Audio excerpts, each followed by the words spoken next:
તો શક્તિસિંહ ગોહિલે લગાવેલા પોલીસ તંત્ર પરના આરોપ પર બોલ્યા ભાજપ નેતા, ચૂંટણી સમયે તંત્ર અને પ્રશાસન ચૂંટણી અધિકારીઓની હસ્તક આવા નિવેદનથી કોંગ્રેસ પ્રજાને ગેરમાર્ગે દોરે છે. કોંગ્રેસ પોતાની હાર જોઈ રહી છે, મતદાતાઓને ધમકાવવાના પ્રયાસ થતા હોવાનો શક્તિસિંહ આરોપ લગાવ્યો છે.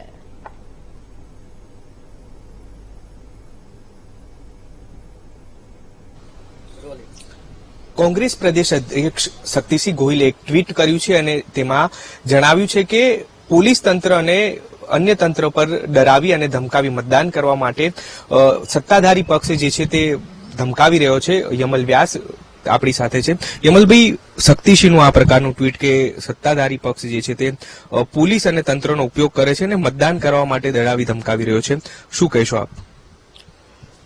સૌ પ્રથમ તો અત્યારે હાલ જે સમગ્ર વ્યવસ્થા તંત્ર છે, કાયદો અને વ્યવસ્થા હોય કે બીજા તંત્ર, એ ચૂંટણી પંચના હવાલે છે અને તે જે કંઈ પણ ક્યાંક ફરિયાદ હોય તો ચૂંટણી પંચને ફરિયાદ એમણે કરવી જોઈએ.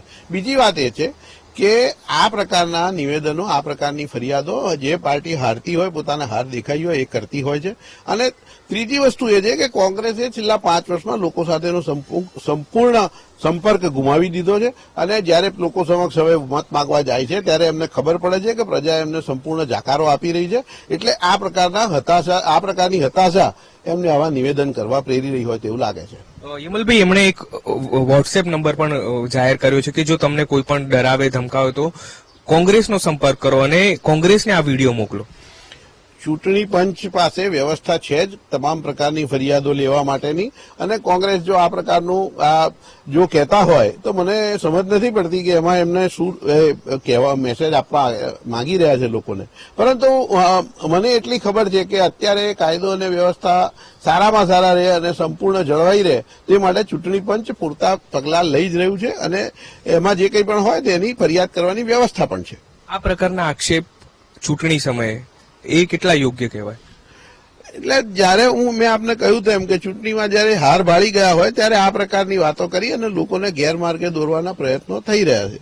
બિલકુલ. તો આ હતા યમલ વ્યાસ કે જેમનું કહેવું છે કે શક્તિસિંહ દ્વારા જે આક્ષેપો કરવામાં આવ્યા છે તે ગેરમાર્ગે દોરી રહ્યા છે. ચૂંટણી સમયે આ પ્રકારના આક્ષેપો જે કરવામાં આવી રહ્યા છે તે ક્યાંક લોકોને પણ ગુમરાહ કરી શકે છે. કેમેરામેન પ્રવીણ વાઘેલા સાથે દીપક સોલંકી, વીટીવી ન્યૂઝ, અમદાવાદ.